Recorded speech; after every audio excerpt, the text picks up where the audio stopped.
You're listening to 4CRB's interviews and talkback series. Welcome to the studio, Supreme Court Judge David Ashton Lewis. Good morning, and thank you for having me. Well, we spent a fair bit of time off air talking about topics for the future, and we've had a lot going on in the world of late. We have been fairly negative, I suppose. We've been accused of being negative, but we've also been accused of being very positive in certain discussions we've had. I'm glad to hear that, yes. But today is a topic that I think we've touched on in other areas when we've been speaking about topics of the past, but I think it is worthwhile focusing on today, and that is the quality of our education. Well, I think you mentioned Australia. it while we were off air. There are at least 5 pillars of civilised, developed country behaviour. And I think all of those areas at the moment are in need of review. And you mentioned education. You mentioned policing. Yes. You mentioned national defence, the armed forces. Health. And I mentioned health.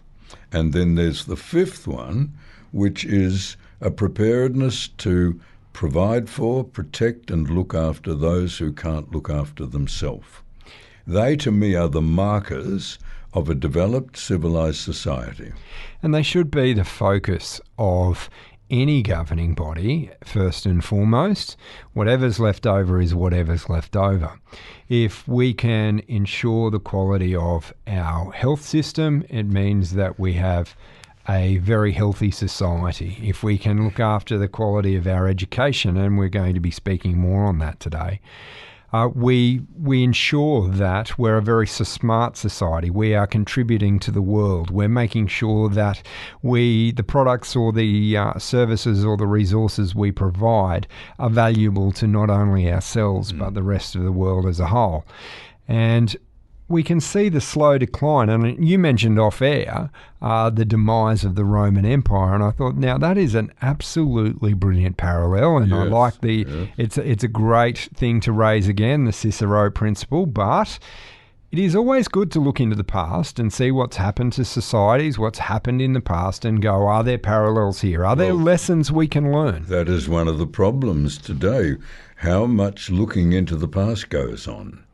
And it's funny how certain things trigger certain views. I must admit, I mentioned to you prior to the previous election that the volume of sport, the volume of noise that we see on social media, the volume of noise we see on the television, the level of reality TV, the level of gossip, doesn't it remind you of the Colosseum and distracting everybody from what's going on over here with the politic? Look, there has to be a balance. You can't be always into heavy stuff. But I think, from my observations, from the 60s onwards, the pendulum swung much more into the fun stuff. Yes. The rock and roll music and changing modes of dress, and I was part of it, long hair and different modes of expression. Now, there's nothing wrong with that, provided it is balanced. So I'd love when I was in the 1960s, really enjoying the alteration to music brought around by the Beatles and the Rolling Stones and the British invasion. But I also enjoyed Mozart, Beethoven. But 90% of my private school friends thought, why do we have to learn that rubbish? It's got no place. The same with... Why, David? And you're going to touch on that, I'm sure. Yeah, I will. And you'd hear, when we all had to do in 4th, 5th and 6th year, Shakespeare. Sure. And everyone said, I can't even understand the language. Why are we doing it? Now, we then had teachers that said, all right, we'll bring in modern literature like The Lucky Country, They're a Weird Mob. Pride and Prejudice, Fahrenheit 451. Well, Fahrenheit 451, but Pride and Prejudice was part of that older stuff. So I think as I grew, what I saw is, I have to have a balance of both.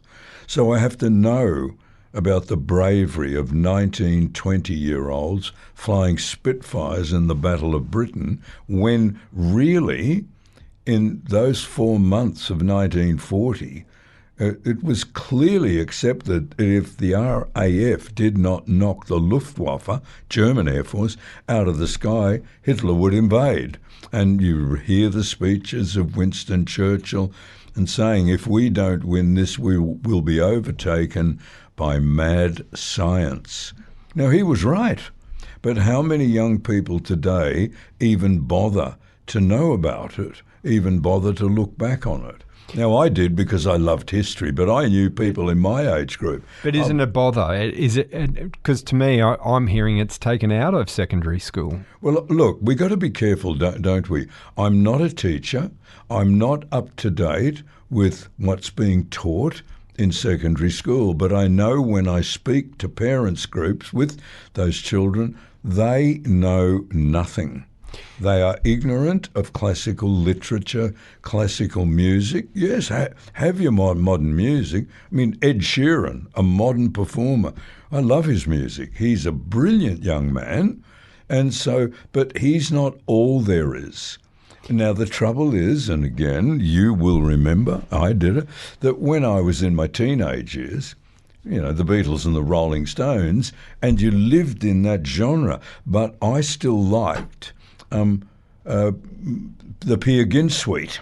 I think the point you're trying to make is that it is it's balanced, but it's not only balance, it is understanding the foundations of where music has developed from and how it actually got to today. And in fact, at times you can listen to some of the Beatles songs and apply them back to some very classical pieces. So I think what we've lost in education is that Cicero principle. I'm not aware.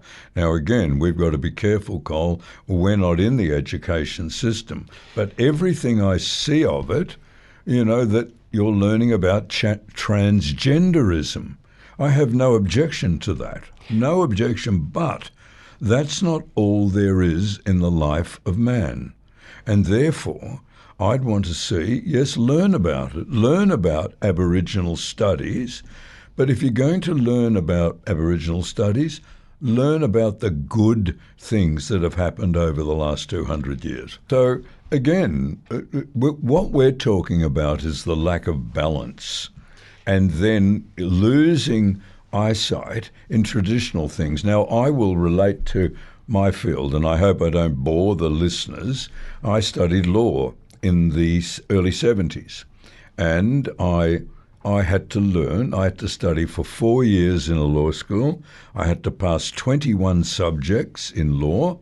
I then had to do 2 years postgraduate as what is called as an article clerk, to have an affidavit sworn by my master that I was a fit and proper person to be admitted to the bar. Now, I did, and I got admitted to the bar, and I then wanted, after 3 years as a solicitor, I wanted to become a barrister. So I had to find a barrister who would train me, and it was called pupillage. And I had to go into his chambers, where all the barristers were, for a year, as he gave me bits and pieces, and then he had to assert to the Bar Council that, yes, I was sufficiently qualified. So that was 7 years before I could put up my own nameplate, just like doctors, like anything. Now, I now teach a bit of law, and I'll relate to 2 subjects. There are two subjects. One of them is what is called a core subject, and they are called the common law subjects, and that is contract law, tort law, which is really negligence, and land law and criminal law. They make the 4 pillars upon which every other subject, the next 17, are going to be built on. You've got to master and know about principles of negligence, torts, contracts. You have to know, and I'll give an example. In contract law, to establish an enforceable contract in law, there have to be 5 elements. There has to be an intention to create a there has to be a person's of full age and full capacity. One. Two, there has to be an intention to create a legal relationship. Three, there has to be offer. Four, there has to be acceptance. And five, there has to be damages coming from it, from a breach of it. And so I'm teaching final year students who have done 3 years before that subject. And I just in passing said to a young woman, or she mid-30s, late 30s, what are the 5 elements of an enforceable contract in law? She said to me, I don't know. Are there? And I said, weren't you taught this in contract law 3 years ago? She said, no, we weren't. And then there's one other. You learn this subject usually in final year law. It's difficult. It's called equity. And equity as law overrides the common law. So equity, even if there's been a breach of contract, which is a common law breach, but a judge is asked to apply equity, which is fairness, to say, but if you enforce that, it could work a gross unfairness against the party. So a judge has discretion. Now, in equity, there is there's 21 maxims. I'll give you 2. He who seeks equity in a court must do it. They must show that, look, Colin Bolevsky has really ripped me off and I did everything right by him. And they must come with clean hands. Ah, good. You know it. They must come with clean hands. So even if they fulfill everything else, but I've been a bit of a sneaker and I've gone round a back door, I'm not coming to that court with clean hands. So a judge can say, no, I won't apply equity in this. And there are 2 major thrusts. There's a thing called estoppel. And estoppel is, because you admitted to me before we even went into court, yes, you'd done it, but you're now denying it, I can have you estopped from saying that because you've admitted you did it and you said that to me and I'll give evidence on that. And so that shows, well, sorry, Colin, you're estopped. You can't use that one. So now, I'm going to ask you. Yep. I'm going to ask you this because I've got commonalities in my Yes. field of expertise where I'm sitting there going, how can they be just basically trying to deliver the meat yeah, and not provide the background or the colouring in? good. And the point for me is, well, if you don't understand the landscape or the Yes. colouring in or the Yes. background of things, You won't understand the meat. well, to me, you're just sitting there ticking boxes. You are. Yes. Is it this? Is it this? Is it this? I think well, then you it's should got have to be studied this. law, Colin. Should I? Because there's this, I've just mentioned estoppel. Now, there are 2 major things in equity. You use equitable estoppel as a sword. I use it to attack you. You admitted it to me, and you admitted it under oath. Mm-hmm. You can't deny it now. Or you use equitable estoppel as a shield. Sure. Bolevsky's coming after me, and I'm able to say, no, you can't attack me on that. Now, these are such fundamental principles in my years, both, and as I've said, this is my 50th year in the law. These are such fundamental principles, and I'm finding young law students are not even learning them. And that is something that is, I find, concerning across the board when it comes to tertiary education. Yes. It almost means, seems, well, we've churned them out and we've churned them out to this standard. They can go out, they can practice, but they can learn a bit out the there. rest is up to them. Well, it's like saying to a medical student, well, you don't need to learn about the skeleton. We just get into organs and everything. Now, that I see this big laugh coming because it's pretty obvious to anyone. But that's the framework, right? It is. A medical student, I don't think medical schools have gone that far yet. But it's like saying, what's the skeleton? That's right. And if you said to a final year medical student, the tibia and the fibula are, and they look at you blankly and say, what's the tibia and fibula? Look, I'll give a real-world example, and I won't mention where. Yeah. I walked into an IGA, and as I'm walking up with a few bits and pieces that I hear the manager say, that's it, we're going to have to close the store, the tills aren't working. And I said, can you open the drawer? And he's gone, yes. I said, can you do basic maths and just write it down on a piece of paper? When your tills come up, enter them in and happy days. No, we can't do any of that. And Now, that- it turns out that, you know what, if we handed him a $50 note and it was $20.42, he wouldn't have been able to give us the change. Now, so that shows there's a fundamental flaw. It shows a lack of something else. It shows a lack of exercise of discretion. You walked up and said, well, you can open the drawer, you can get to the money, and you just, if you can't do it in your head, you just work it out. No, he was not exercising discretion, and if you don't exercise discretion, you don't exercise common sense. And I think also, mate, it's a lack of fundamentals. You and I learnt the times tables when we were young. We learned how to divide in our head. We learned how to subtract in our head. Yeah. In fact, if someone... All right, I give you $30 and the bill was $20.42. I know you know exactly how to do it. You count the 42 cents up to the next dollar, and you know $20.42 up to 21. I'll give you $8. And because it's 30, I'll give you $8 and the cents that you've counted up. Correct. But I've spoken with young people in IGAs, and I've said, do you know how to do that? And they've said no. So the correlation is exactly what you're saying. We now walk into a law practice and we say, okay, well, we've got this problem.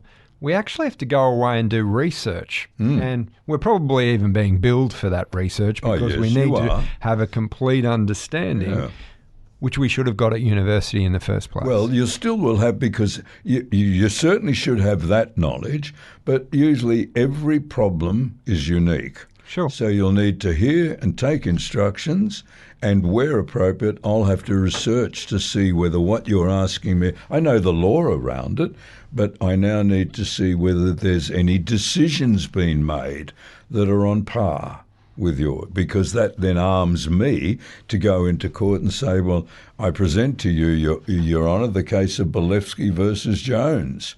And it was a similar case, and bang. And look, the interesting thing for me is, and we've covered this in a previous program, and if you're looking for it, it'll be on our website, where you have gone into the fundamentals, where the law started. We went to attorney. Well, we went to the village chieftain first and said, oh, Colin the Hammerer, he killed my cow. So you have to get pulled up before the chieftain. He didn't have law of evidence. He had to ask questions and form a view. I think Colin is not telling the truth.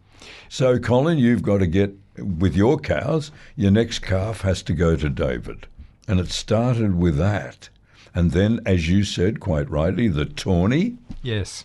So the point I think we're trying to make is that we're finding deficiencies in our education, and whether that is in history, whether that is in our times tables in our early days, or whether that is when we move into tertiary education and we might be studying the law, or we might be studying engineering, or we might be studying IT.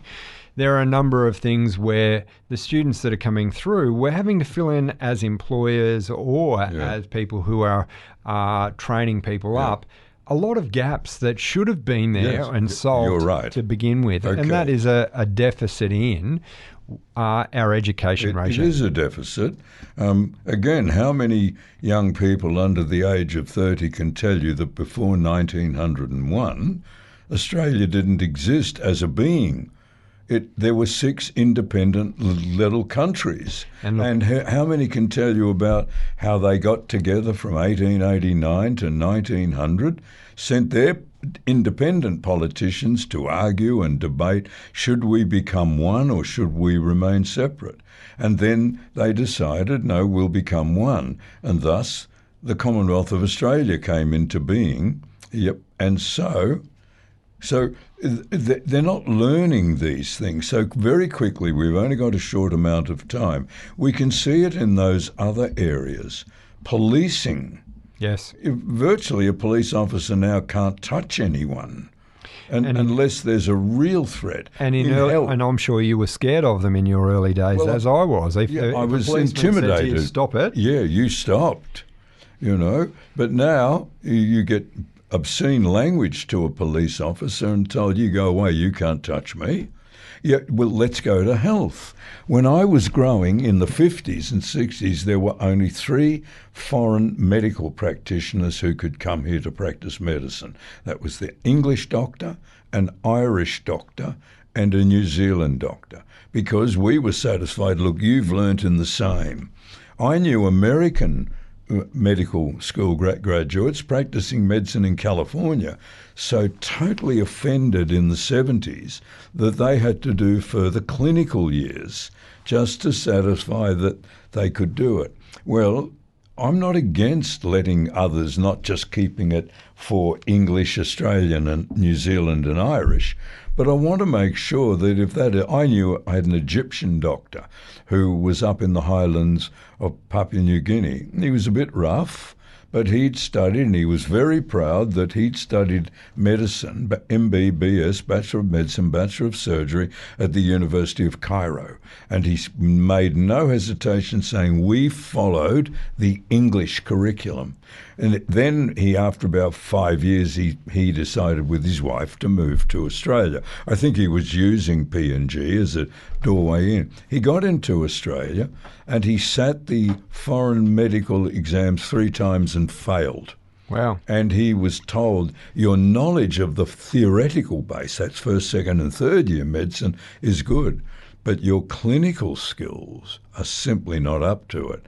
But he was committed, and he got some people, will you mentor me? I want to get in. And he did eventually get admitted, and so one can assume he's of that standard. But look at the problems in hospitals at the moment. Combination. There's too many people saying, oh, I'm sick. Whereas when we were children, the only people who went to hospital were people with a head hanging off or a leg hanging off or cancer to be operated on. But now hospitals will take more, and that's not bad in itself. But we haven't got enough hospitals. We hear all the problem of ramping, Yes. of waiting 4 hours for an ambulance. So think that one back to, so what's caused this? So we've gone education, health, policing, and now defence forces, armed forces. We've always been deficient for a nation of our size in a proper defence force. Why? Because Trump bought it up. You've got to spend at least 2.3% of GDP. We were spending 1.3. So it's good. We're now coming up to 2.3. But there's now talk in the European Union it really has to come up to, given the world problems today, China, Russia, has to come up to 5% of GDP. Now I come to the last one. If you're civilized, you will look after those who cannot look after themselves. You know, people who are mentally and physically held back, and that we should do. But you hear all the complaints about the NDIS not being really applied to what it should do.